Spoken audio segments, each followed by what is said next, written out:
you observe that trichids on both ends they are closed, they are not open. So sharp your pencil on both sides. That is the shape, spindle in shape, or otherwise there are having tapering ends. Tapering ends means on both sides it is sharp. Next, okay, now this is the structure of here, which one means tricky. Sir, what about the vessels? Vessels also long tubular structure. They are arranged one above the other. This is a row of vessels. On both sides, they are open on both sides, which are tubular in nature, which are arranged just like the pipes, one above the other. That is the concern for the shape, for which one means vessels. Some of them are here.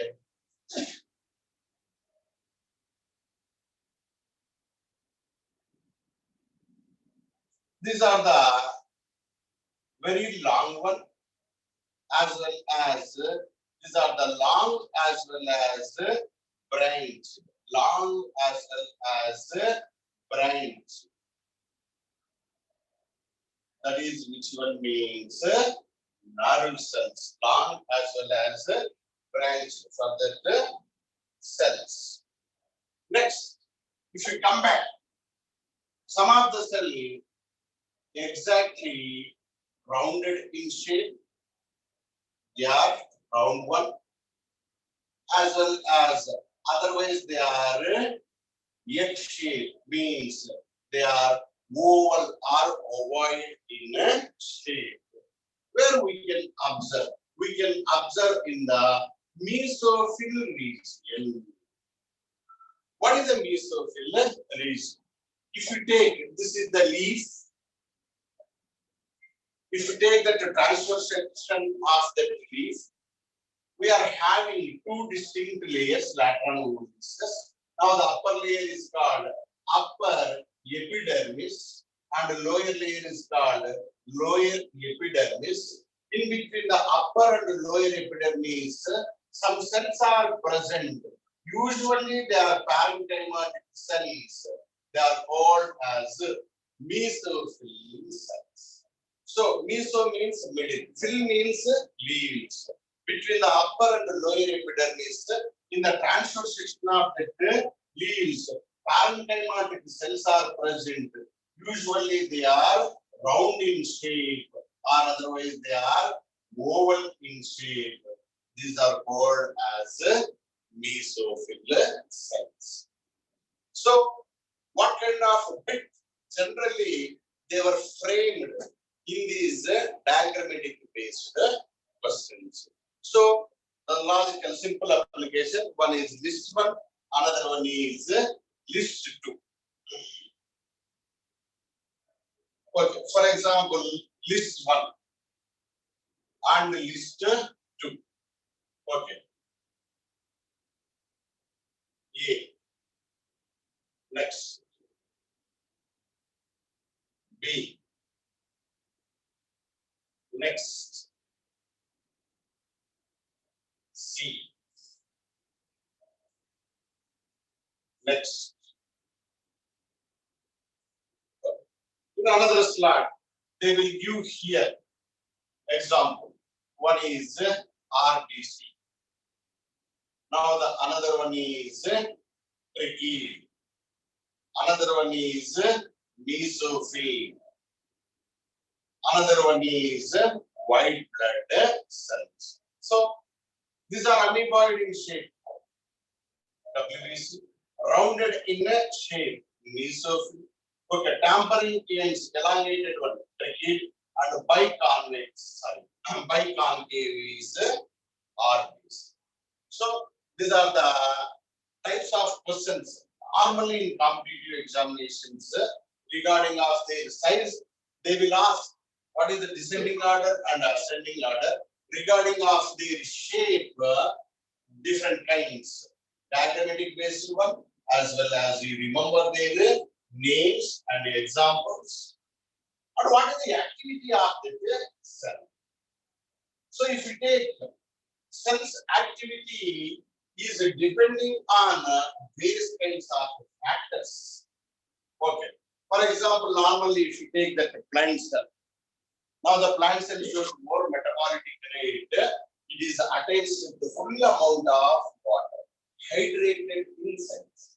Any cell, if it is a plant cell or animal cell, studded with so much of amount of water, all the metabolic enzymes will run properly under optimum temperature. This is the logical application. So sometimes we are very thirsty and we are not up to the mark of activeness. So at that moment we used to take a glass of water or a bottle of water and drink. We will get some water strength. What does it indicate? Now the cell is attains the full amount of water and ready to do that metabolic activities. But compared to these activity, prokaryotic cells are having more activity as well as they consisted with more rapid cell divisions characteristics compared to whom means eukaryotes. Okay, so what is the logical application here? Eukaryotic cells.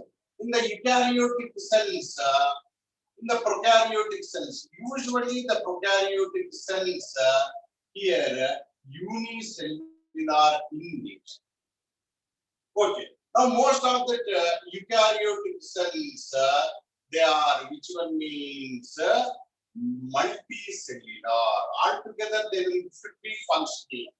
They have to be coordinated. But whereas in the prokaryotic cell, now if they are only one cell, this cell is responsible for every activity, reproduction, digestion, excretion, etc. So that's why it can easily be divided as much as faster when compared to the prokaryote, when compared to the eukaryotic cell that are having more rapid cell division. So that is their activity. So just imagine multicellular organisms, not only one factor is involved. Early morning around 4 o'clock or 5 o'clock are we active when compared to around 9 to 10 o'clock? No, why? At room temperature, round about it is 20 to 25 degrees of temperature. Whereas in the cells, what happened? This shows that low metabolic rate, due to which one not appropriate functioning of the cells activity. Means now the respiration rate when it will become more. So around 8 o'clock or 9 o'clock we will take some amount of food. Now the food is subjected for a digestion process. Now in the atmospheric temperature it rises. So there is a link. When temperature is gradually increased, enzymes activity is also increased. Such cell shows more rate of metabolism. Okay. Yesterday we discussed the prime difference between that prokaryotic cell and eukaryotic cell. Just I recall this one, and we will enter into the cell structure of prokaryotes and eukaryotes. This is the prokaryotic cell. This is the eukaryotic cell. Okay. In eukaryotic cell, now the cell is very clearly shows the presence of nuclear membrane. Nuclear membrane is very clearly we can observe. Hence it is called eukaryotics. Whereas in the prokaryotes, nucleus is present, but the thing is here who is absent? Nuclear membrane is absent. So inside that one usually one chromosome is present, and what is the structure of that DNA means circular. Where it is necessary, I will explain. Now the eukaryotic cells, For example, in the prokaryotic cells and the another eukaryotic cells.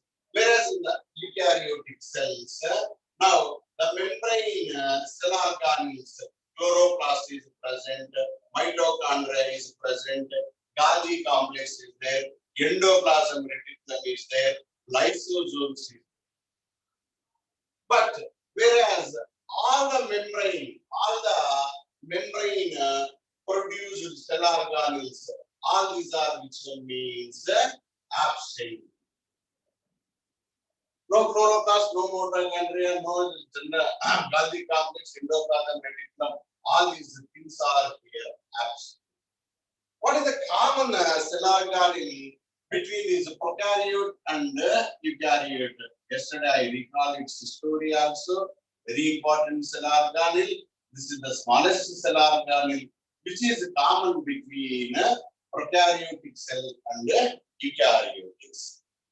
That too in eukaryotic cell, if you take that to chloroplast, if you take that to mitochondria, now within these chloroplast, within these mitochondria, this ribosome is present. Listen carefully. Ribosome usually it is membrane-less. No membrane is present.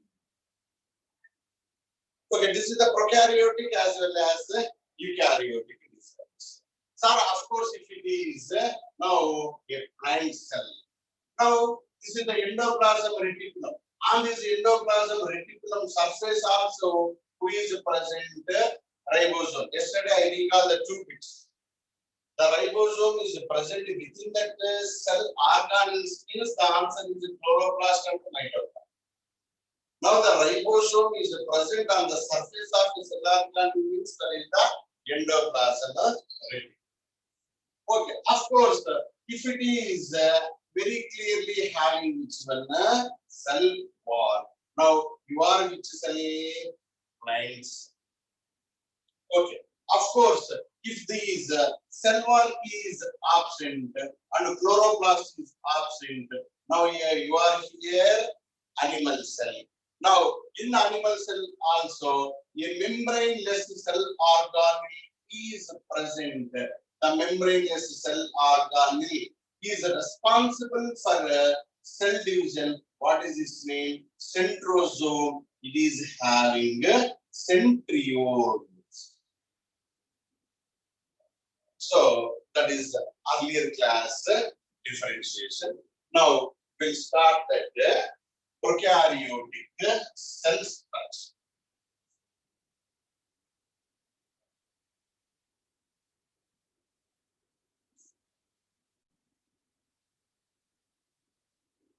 Prokaryotic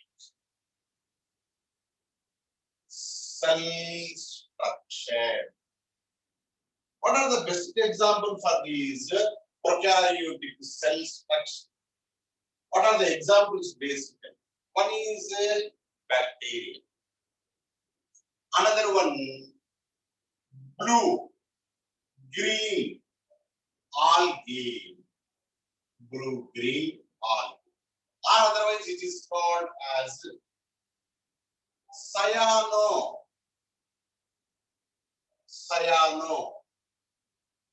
cyano-physi bacteria. Along with that, number of examples is there. And some of them are mycoplasma. Usually they were otherwise also called as PPLO, means Euro, pneumonia, like organisms. So usually they causes pneumonic diseases. We'll discuss more details of this. Later on, some of them are actinomyces also. Right? So that is the basic examples you have to be remember regarding of these prokaryotic cells. What is bacteria, blue-green algae, mycoplasma. So let us, our journey starts with the bacteria. Okay. The first foremost thing is bacteria. It is unicellular. Unicellular. Prokaryotic cell. Prokaryotic cell. But whereas, which I was explained earlier in the classification of this plant kingdom, non-flowering plants is there, flowering plants means cryptogamic plants, heterogamic plants. We were already discussed the outlines of algae, fungi, bryophyta, pteridophyta, and the sort of non-flowering. Whereas in a flowering condition, gymnosperms and angiosperms. But I never discussed about this bacteria. Okay. Now the bacteria is also included in plant kingdom. Where it is, what is its class, etc., etc. We will discuss. What is the prime difference? If you are having that cell wall, you are plant. If you are not having that cell wall, you are animal. So bacteria, it is also treated. Bacteria, it is also treated as a plant. Why? Because means in the bacteria, clearly we can observe that cell wall. Now, what is the meaning of these bacteria? The bacteria term used by or coined by Ehrenberg. The term bacteria used by Ehrenberg. Bacteria means, according to this Greek language, it is considered as sticky. It comes and attacks on the surface of the host. That is the meaning of this bacteria. Okay, who actually identified this bacteria? I already told. Who identified? In the course of the evolution in microbiology, Antony von Leeuwenhoek, scientist, he is father of microbiology. He was observed various kinds of objects in powerful, with help of powerful lens. One is cow dung, he was observed. Another one, he was observed that bark of tree. Okay. At the same time, he was collected some scrapings from his own teeth. Okay. And with help of powerful lens, he was examined. Now, some smallest creatures are showing dazzling movements. That is called as, he named them as, it is not exactly animal. Compared to animals, they are very smaller in size. Earlierly, Antony van Leeuwenhoek, he was stated the dazzling movements of these smaller creatures compared to animals who are the lesser in size, they are called as animalcules. This animalcules is named as bacteria by Ehrenberg. The meaning of that bacteria is nothing but which one stick. Now the bacteria here, which is a prokaryotic as well as unicellular. The bacteria, it shows cell envelope. Bacteria shows cell envelope. Cell envelope means 3 layers assembled togetherly called as cell envelope. Means bacteria, it is very clearly having that 3 layers. The 3 layers name is, one is glycocalyx. The another one is bacteria very clearly having which one?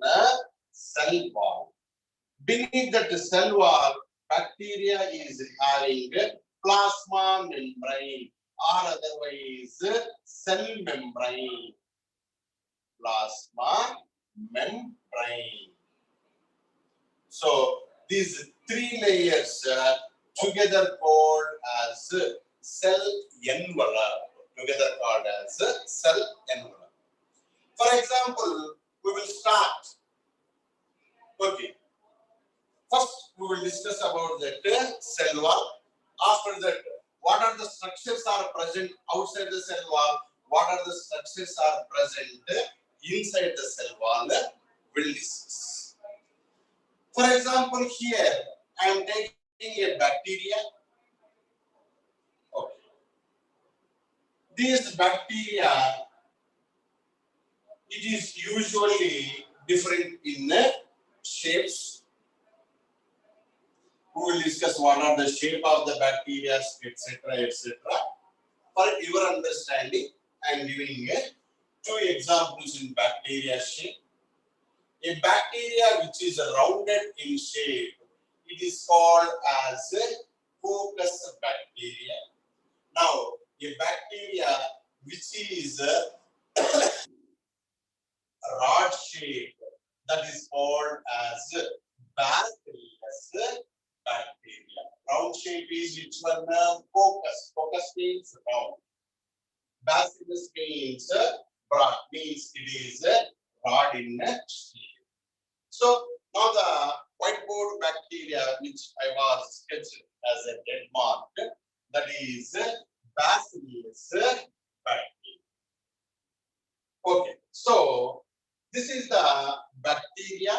Now this bacteria, it is very clearly shows the presence of cell wall. Above the cell wall, a layer is present. We will discuss these layer details tomorrow.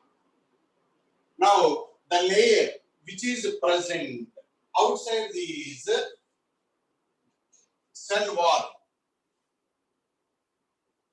this layer is called as glycocalix. Okay.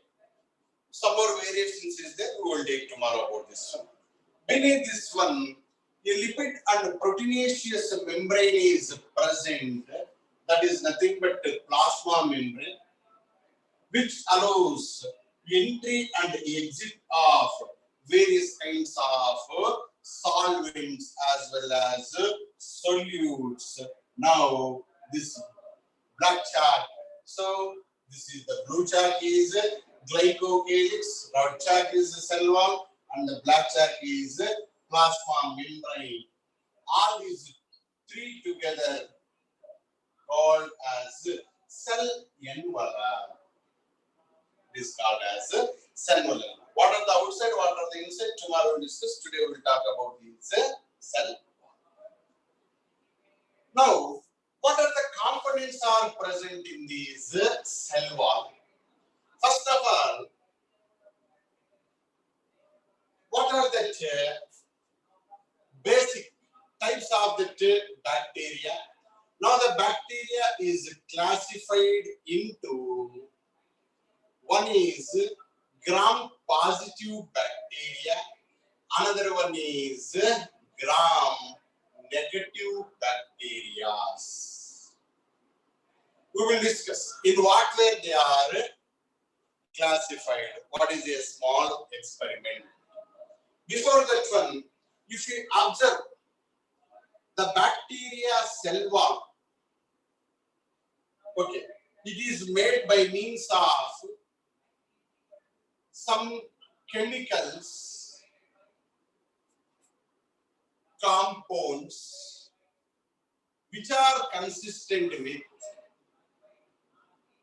NAZ. NAZ means you can also practice to write that running class, or otherwise you can take that screenshots.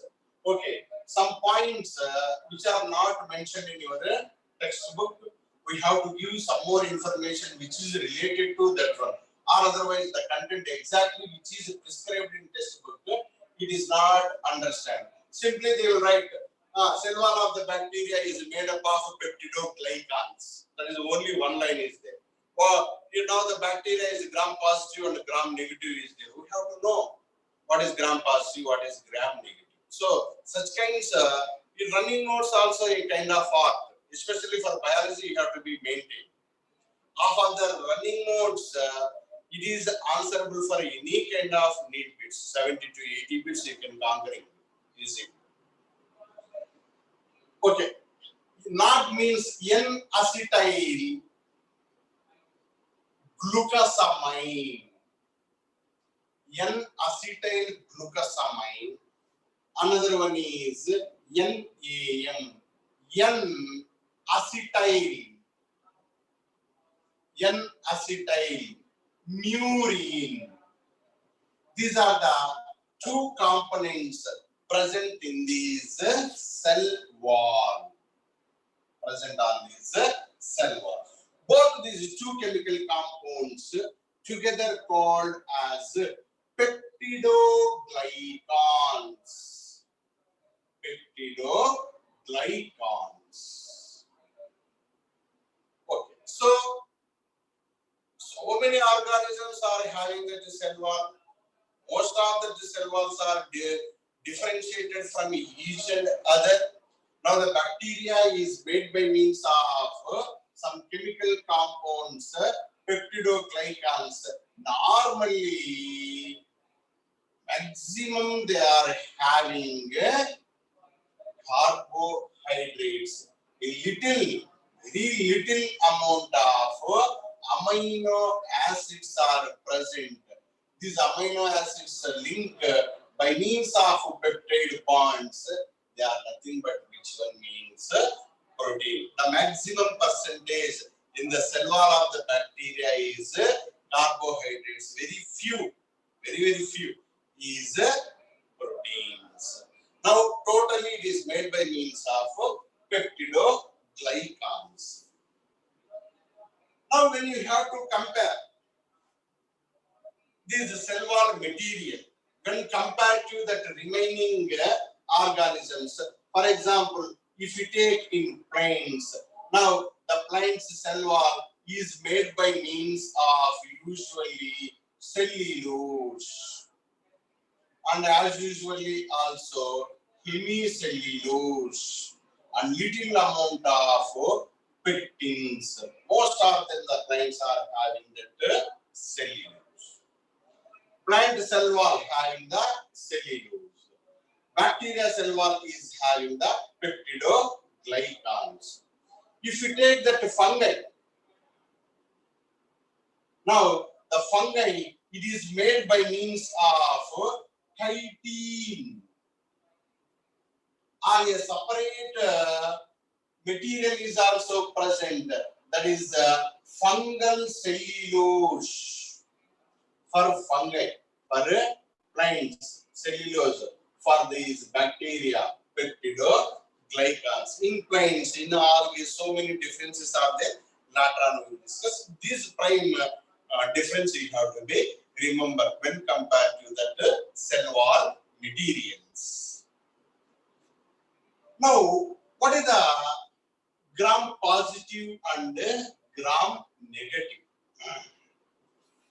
In gram positive and negative, this is a process which is useful to identify that bacterial variation by means of staining process or otherwise staining method.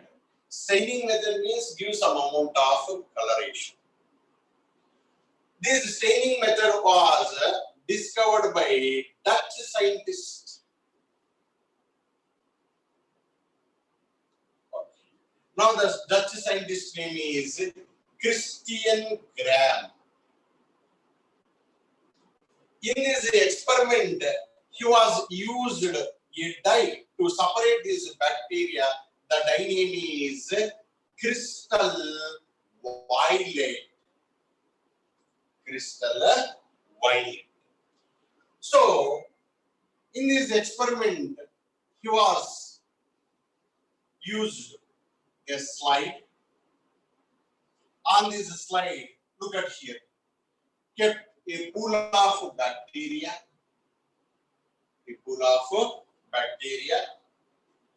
and added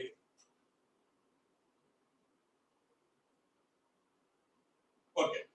Here the experiment is exactly like this. You can take this as a slide. On this slide, you have to take some bacteria and gently heat the bottom of that slide.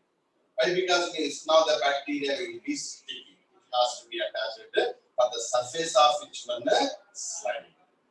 So after that, you was added crystal violet, and finally he was rinsed that slide in iodine solution.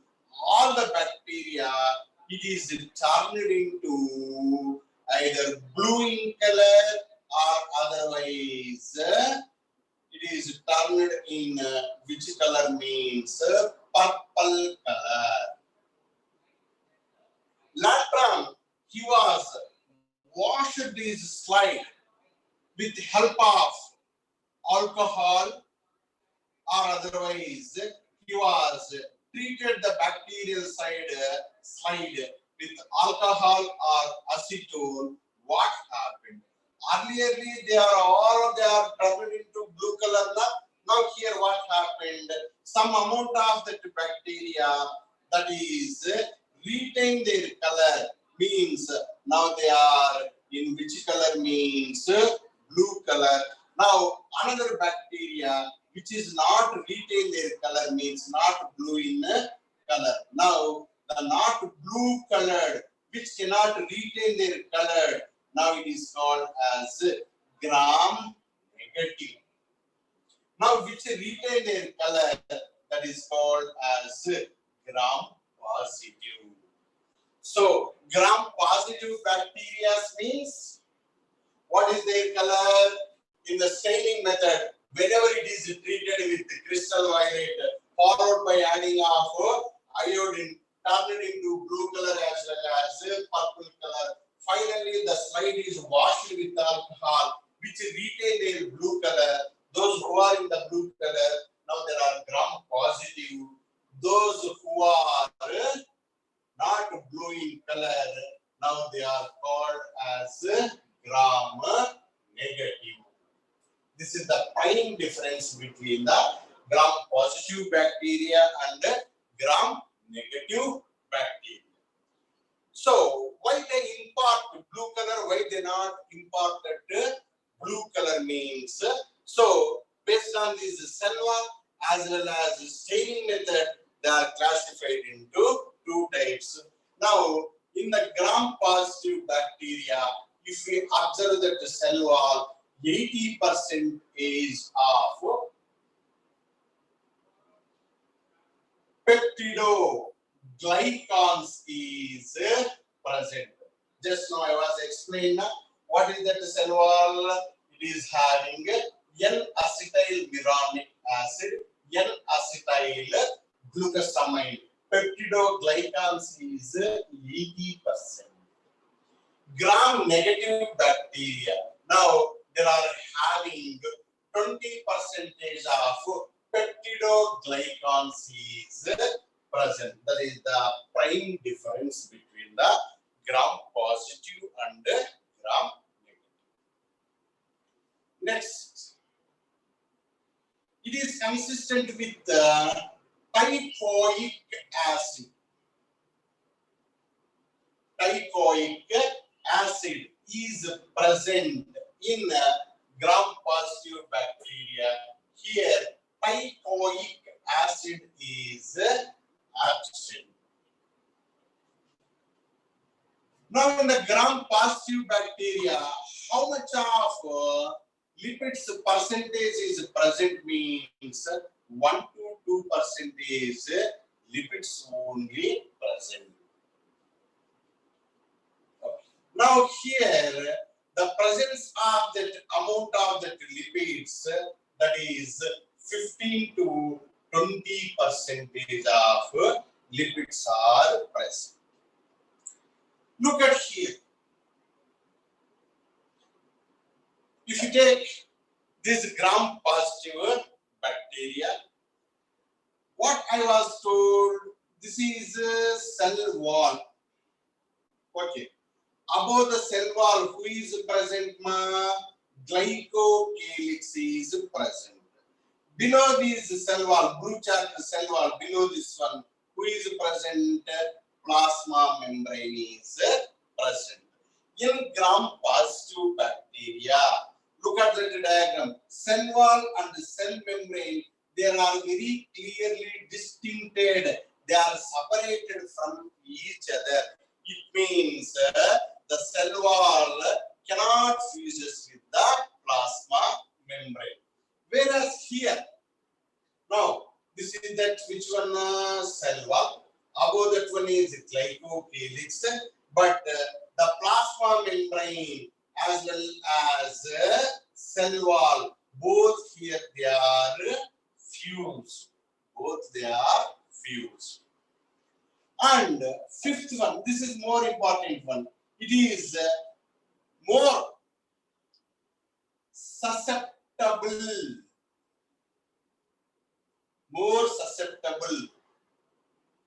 for antibiotics. Next, here they are having more resistance for antibiotics. Antibiotics means they are nothing but which one is glycoproteins. They are useful to kill the harmful organisms which are entered in our bloodstream. For example, you think so, this is the bacteria. Whenever it is present in your body, normally the primary treatment will be started for a span of 1 or 2 or 3 days. If the disease is chronic for a long period, doctor suggested we will use antibiotics. So these antibiotics, when we are used, the bacteria which is causes the diseases, they will become killed. So for example, you think so, I am that person who suffered with the disease. Today I was used antibiotic. Now the bacteria, it is not dead. What does it mean? The bacteria which is present in your body, it is okay. Now it is not dead. For example, it is for example, you take first the dead condition. Now the bacteria is dead condition means. So for this antibiotic, the inside present bacteria, it is not having that resistant power. That is called as susceptible nature. For example, another person used antibiotic today. Bacteria not dead. Second time used, not dead. Third, if any bacteria, doctor generally prescribed, we have to use it 5 to 7 days. But even though the 7 days takes place, now the fever is not reduced. So what that is indicates, whatever you are used these antibiotics, for these antibiotics, inside the bacteria is having resistance. So what does it indicates? If gram-positive bacteria is there, it is usually killed by antibiotics. If gram-negative bacteria are present, they are having more resistant power. We cannot easily kill by using different kinds of drugs as per doctor's suggestion. Finally, it will be cured. That is the different story. Last line, please. What are the examples for these gram-positive bacteria? One we have to be remember. We know about this bacteria. Which bacteria converts that milk into curd? Lactobacillus. Another one is gram-negative bacteria.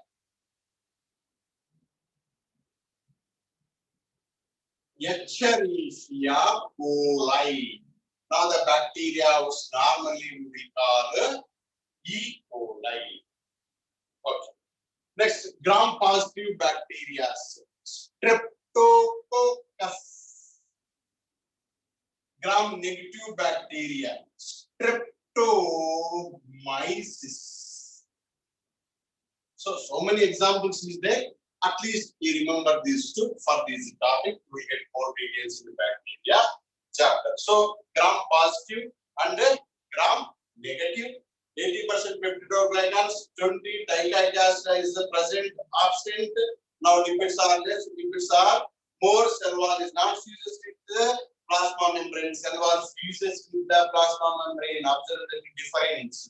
But here, who is the king? Who is fight against the antibiotics means gram negative. Whatever you are using the antibiotic, I am having resistant power. I never easily get. But I will surrender as early as possible for these antibiotics. That is called as gram positive.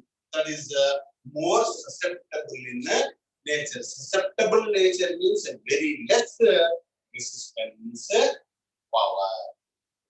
Tomorrow we will discuss what is glycogen layer and plasma membrane. Thank you.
About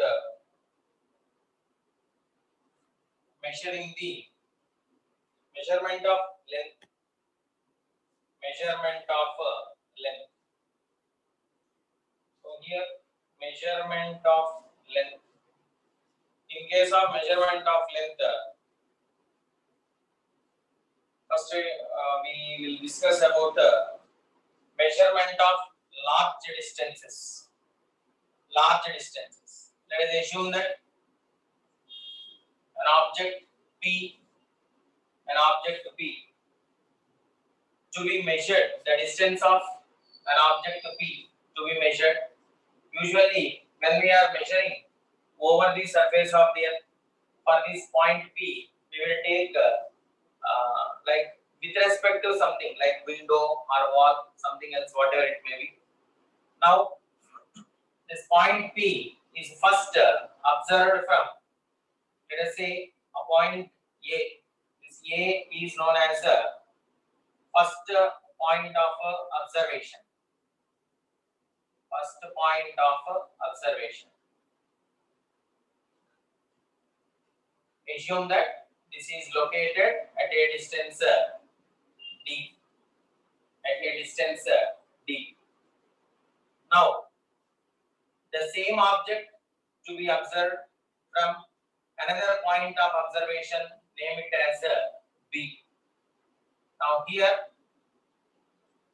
these two are separated by a small distance, name it as B, where B stands for basis.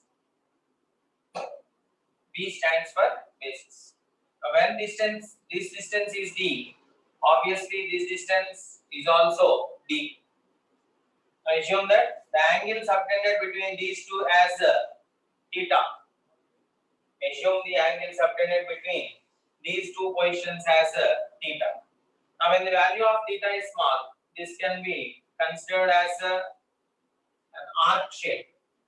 So, when you are taking, so we have a relation theta is equal to length of the arc divided by radius. Length of the arc divided by, where AB represents length of the arc, length of the arc divided by radius. Let us represent with the arc. AB is length of the arc and radius is small r. Now here this can be written as theta is equal to, see, this radius value is equal to d, and length of the arc, this A and B are 2 points of observations. So here theta is equal to B divided by capital D, where capital D is radius, nothing but distance between a point of observation and the object where the object is located. Means our aim is to find the distance between this object and the points. Now theta is equal to B by D, or this can be written as B is equal to D theta. B is equal to D theta. So this method is helpful in measuring very larger distances. This method is helpful in measuring very larger distances, whereas small distances also will be with different techniques of measurement, but preferably while we are measuring large distances. And even suppose if we are considering the measurement of mass as well as time, we can follow different methods for measuring the values. So whatever the fundamental quantities we are considering, whatever the fundamental quantities, namely length, mass, time. So in the previous sessions we discussed even about classification of physical quantities based on magnitude, based on magnitude and direction, as well as dependence of the quantities, namely fundamental quantities as well as derived quantities. Fundamental quantities as well as derived quantities. So fundamental quantities means generally which are very independent and which will never depend on any other physical quantity, that can be called as a fundamental quantity. Whereas if a given physical quantity depends upon any other quantity, that depending quantity maybe it is dependent of either again fundamental quantities or derived quantities. Such type of quantities can be called as derived physical quantities. And thereafter we have come across rules for writing units. The first thing is no unit to be written in capital letters. For example, let us say if you are measuring length of the object, let us say 5 meter. This is correct way of representation. If the same is going to be written as 5 capital M, then it is wrong.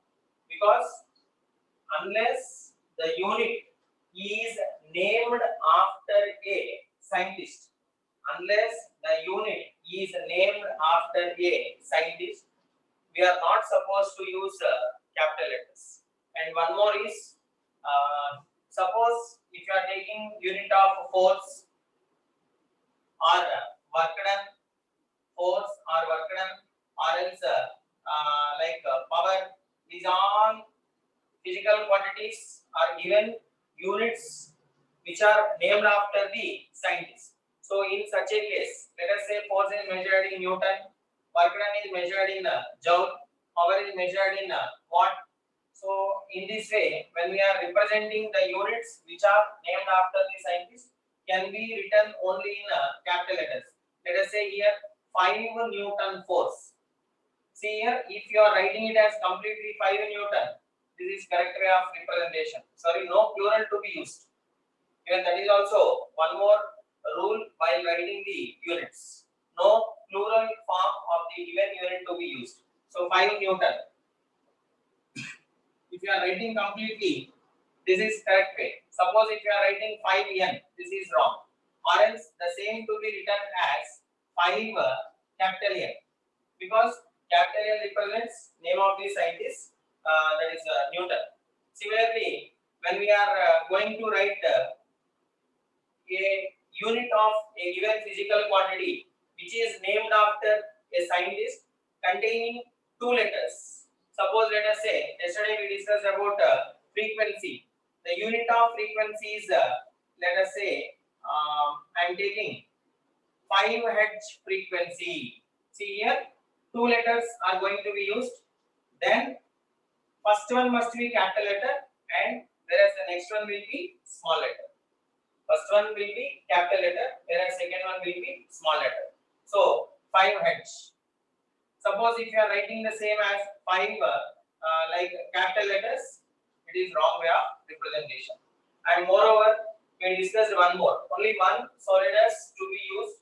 That is, let us say velocity v is equal to 5 meter per second. Generally, I am taking magnitude as 5. You can take according to your will and wish. See, velocity can be written as meter per second. See, this is called solidus, and only one must be used in the unit of a given physical quantity. For example, if I am writing about acceleration, I am supposed to write, let us say 5 meter per second square.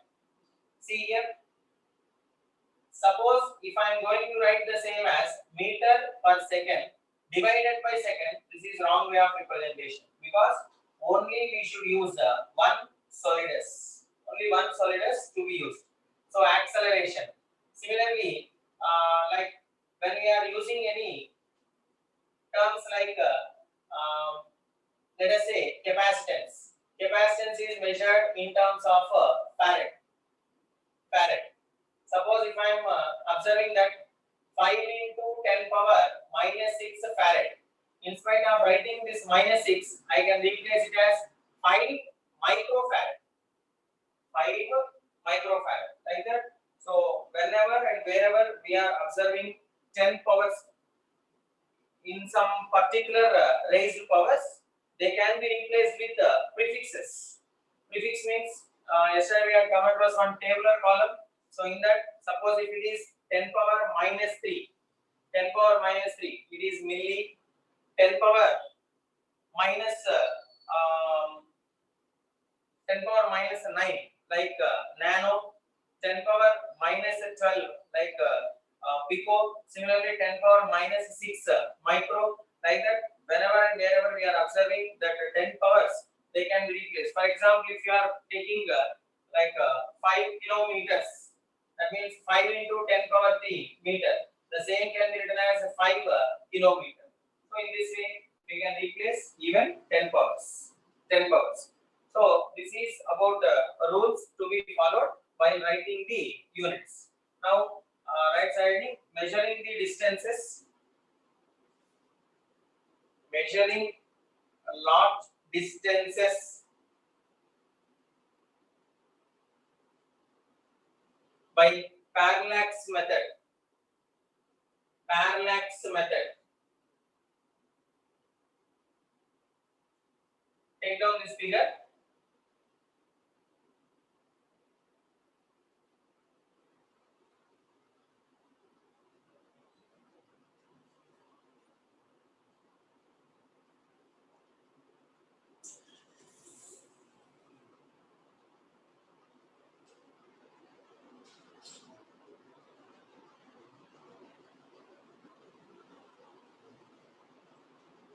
The apparent shift. Next one, the apparent shift in the position of a body. The apparent shift in the position of a body. The apparent shift in the position of a body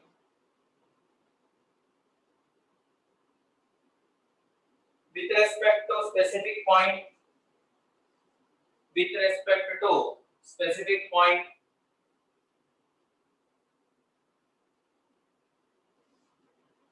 on its background.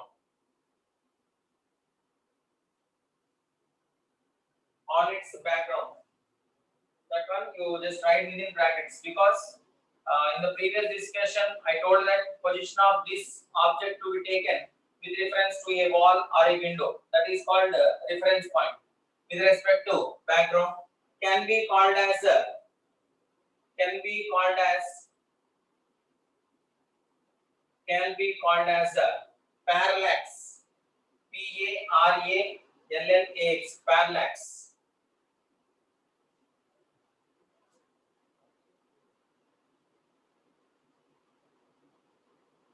Parallax.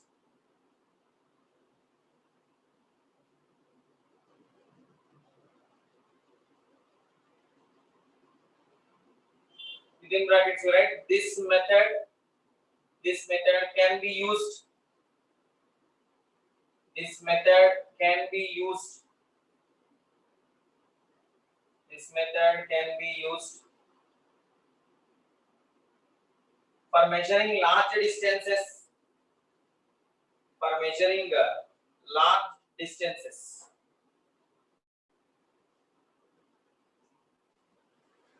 Measuring large distance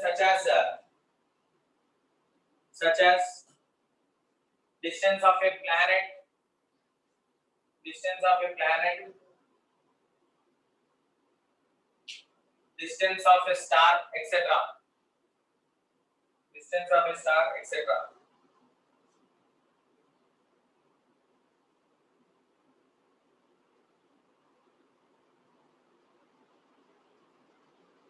The distance between two observation points. The distance between two observation points. Within brackets you write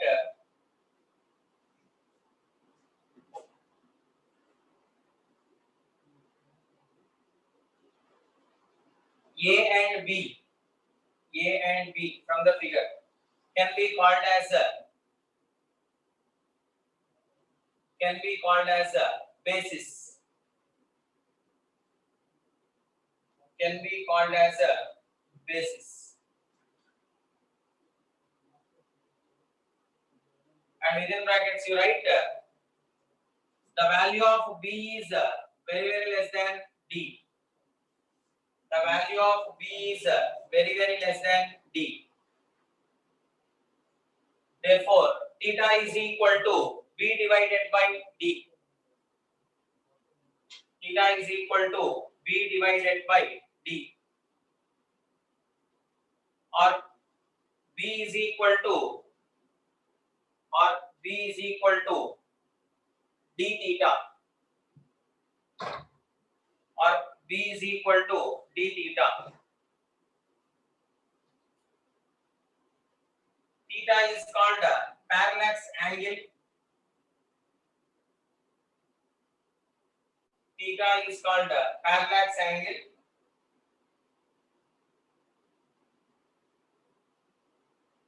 To be taken in radian. To be taken in radian.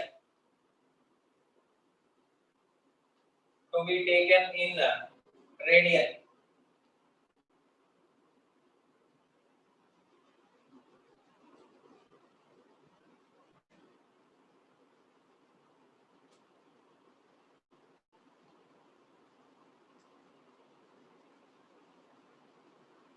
Write a note point. Write a note point. B is equal to D is equal to capital D phi. Small d is equal to capital D phi.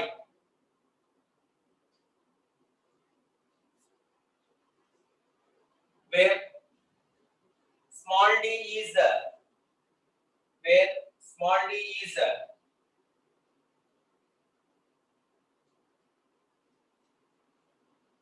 diameter of a planet. Diameter of a planet.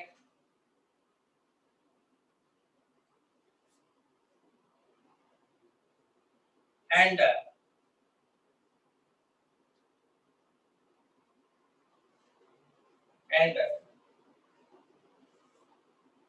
capital D is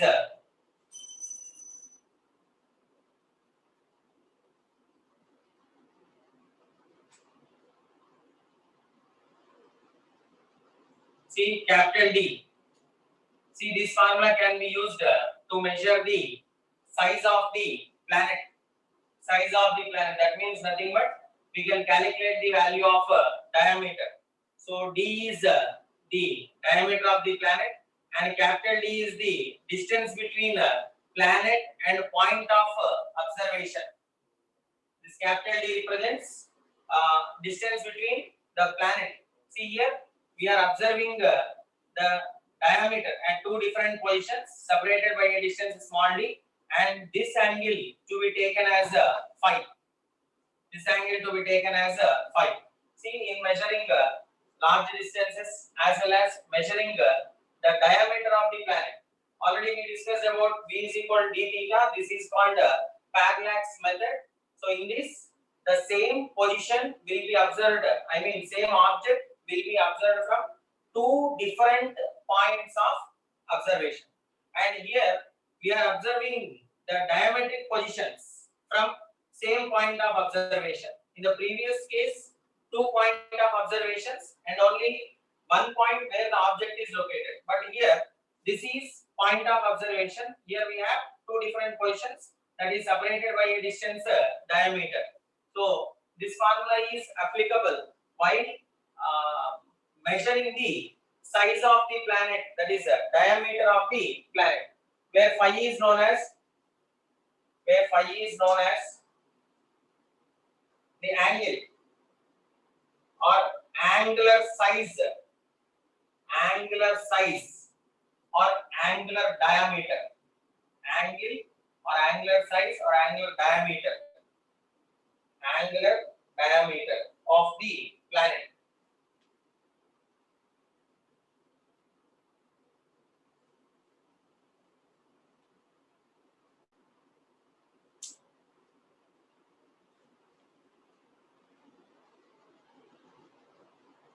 Angular diameter of the planet.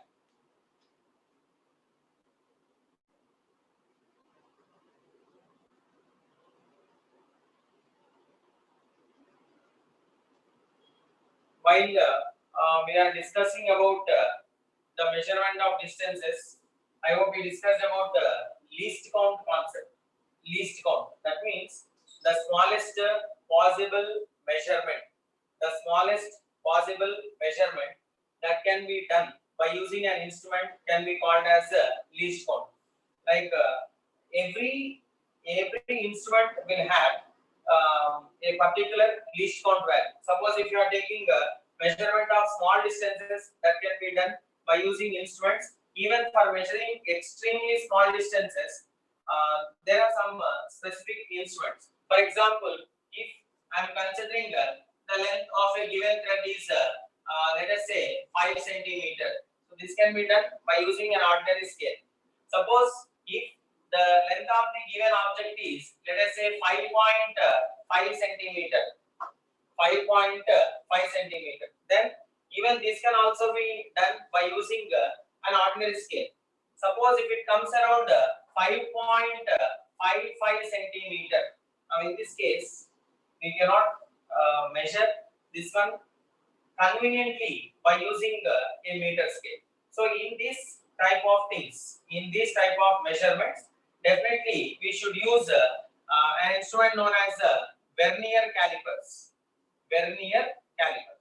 So these Vernier calipers can measure 1/10th part of a millimeter, because 1 millimeter will be divided into 10 equal divisions. So 1/10th part of a millimeter can be measured by using instruments like Vernier calipers. Even to have still some more fine measurements, we can consider instruments like screw gauge. Even this screw gauge also measures 1/100th part of a millimeter, because in case of screw gauge, the distance between any two sequential divisions over the main scale, that is 1 millimeter, will be divided equally into 100 divisions. So by using screw gauge, we can measure 1 by 100th part of a millimeter. Write down a note point. The least or minimum possible measurement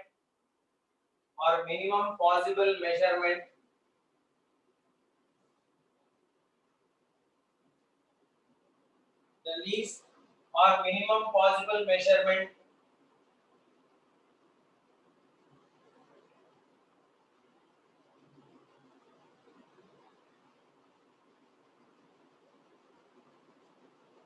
the least or minimum possible measurement that can be done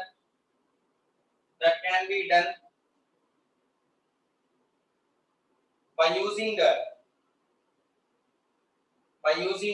any instrument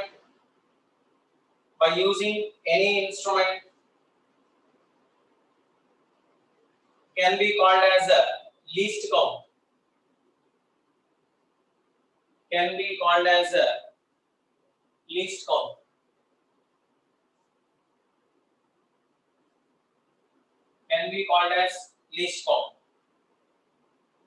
Example: Vernier calipers, screw gauge, etc. Vernier calipers, screw gauge, etc.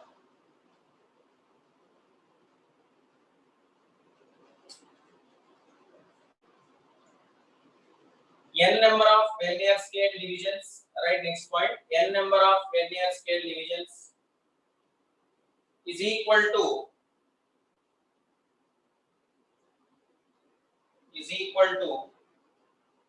n minus 1 main scale divisions.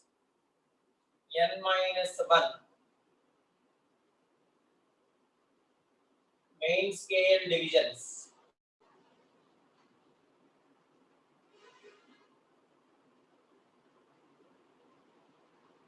That is the value of one Vernier scale division. The value of one Vernier scale division will be equal to n minus 1 by n main scale divisions. One Vernier scale division will be equal to n minus 1 by n main scale divisions.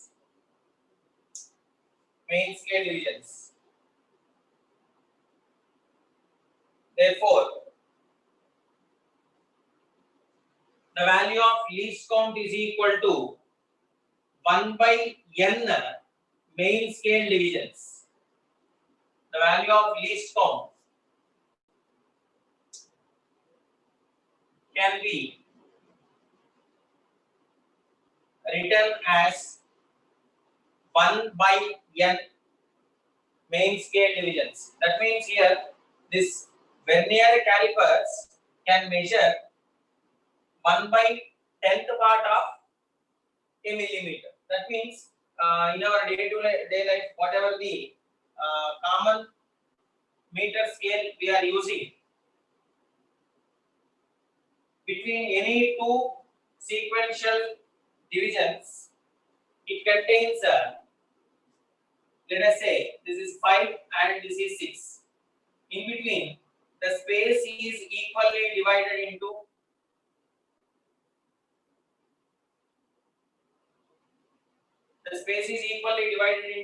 10 divisions. So, if we wanted to measure, means each unit distance between any two successive divisions will be equal to 1 millimeter. So, again, if we wanted to divide this 1 millimeter distance into 10 equal parts, that can be done by using Vernier calipers. Why we are discussing about these things means already we are come across to this parallax method to measure large distances. While measuring extremely small distances, we will use the devices or the instruments like screw gauge, Vernier calipers, etc. So, what is the need of using Vernier calipers? Nothing but if we wanted to measure the length of an object exactly and correctly up to 1 by 10th part of a millimeter. 1 by 10th part of a millimeter. That means ordinary scale can possibly measure to a least value of 1 millimeter. So that 1 millimeter distance, that 1 millimeter small amount of length can be correctly measured up to 10th part of a millimeter by using the Vernier calipers. By using Vernier caliper. So here the principle we have written that one Vernier scale division, the value of n Vernier scale divisions is equal to n minus 1. N Vernier scale divisions is equal to n minus 1 main scale divisions. Even this is also can be called as a principle of Vernier calipers, that is n Vernier scale divisions which is equal to n minus 1 main scale divisions. Therefore, the value of a single Vernier scale division will be equal to n minus 1 by n main scale divisions. Now, from this we can write the least count as the difference of value of main scale division to Vernier scale division, which gives you 1 by n.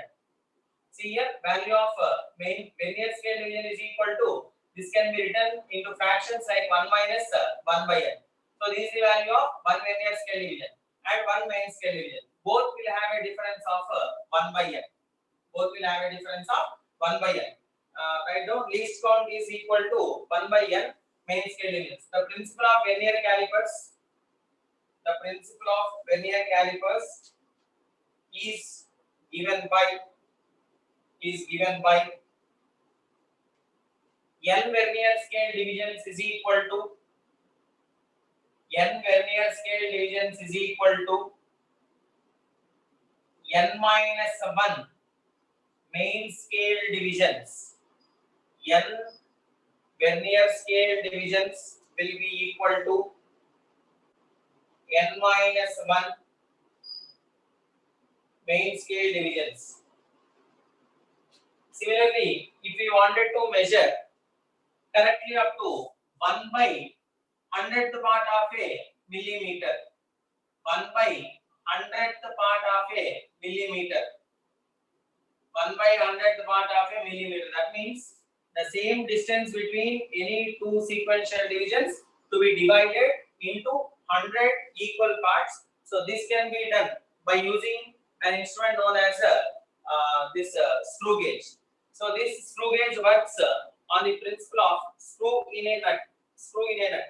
That means in our day-to-day life we might be observing the screw which will be driven over the spiral threads. Spiral threads. So the distance traveled by the screw for one complete rotation. Suppose if you are taking a screw and turning it for once, whatever the distance traveled by this screw can be called as a pitch of the screw, and least count of screw gauge can be given by distance traveled by the screw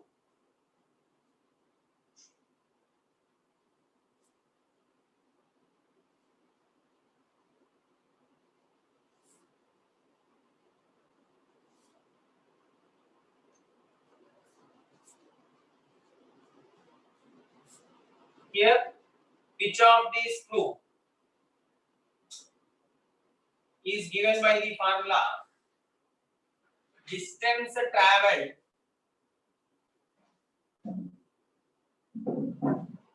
by the screw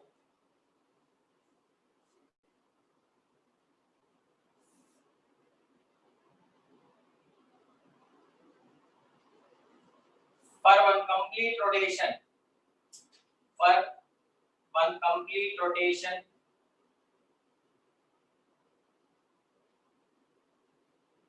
divided by number of rotations or complete rotations. Suppose if I am taking the distance traveled by the screw, or else you do one thing, distance traveled by the screw, distance traveled by the screw divided by number of rotations. For example, let us say distance traveled by the screw is 5 millimeter. When I am going to rotate the screw for 5 times, that means 5 complete rotations. Assume that the distance traveled by the screw is 5 millimeters length, and 5 will be the number of rotations. 5 will be the number of complete rotations. Number of complete rotations. Now, pitch of the screw P is equal to, see here, distance traveled is 5 millimeter divided by number of complete rotations 5. That means for every one rotation, the distance covered by the screw will be equal to 1 millimeter. It will be equal to 1 millimeter. So here, based on this, we can define least count. Least count is equal to pitch of the screw, that is 1 divided by, even screw gauge also contains two scales. One is main scale, other one is pitch scale. So 1 millimeter divided by 100, where this 100 is nothing but number of divisions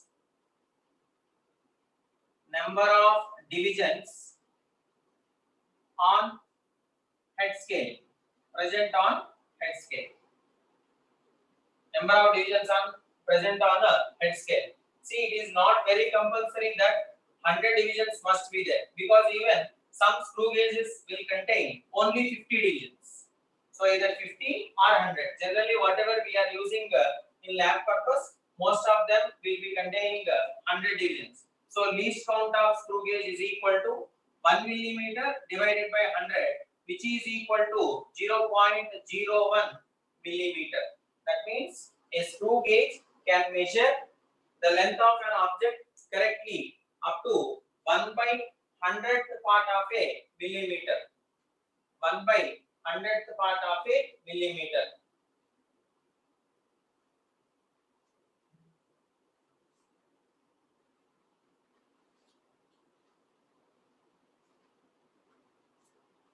The principle of screw gauge. The principle of screw gauge is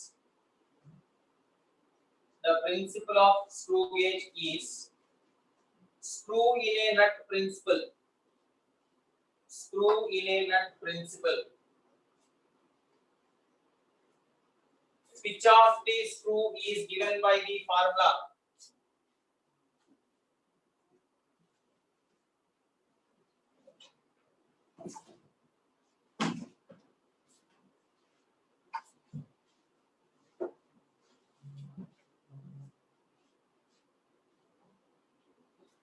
Pitch of the screw is given by the formula. Distance traveled by the screw divided by number of complete rotations, or else number of rotations. Number of rotations.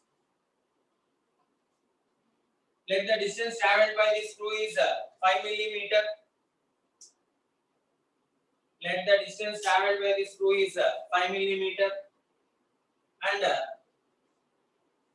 for 5 number of complete rotations. 5 number of complete rotations. Then pitch of the screw is equal to 5 millimeter divided by 5. By applying this formula, you will be getting 1 millimeter. 1 millimeter. Least count of screw gauge. Least count LC is equal to pitch of the screw divided by number of head scale divisions or main scale divisions. Number of head scale divisions or main scale divisions. So least count LC is equal to, already we have calculated pitch of the screw, that is equal to 1 millimeter. 1 millimeter divided by number of head scale divisions. Number of head scale divisions is equal to either 100 or 50. Either 100 or 50, because it is not compulsory that every screw gauge should contain only 100 divisions. Even some of these screw gauges will be containing 50 divisions too. So, if you are taking for 100 divisions, least count is equal to 1 mm divided by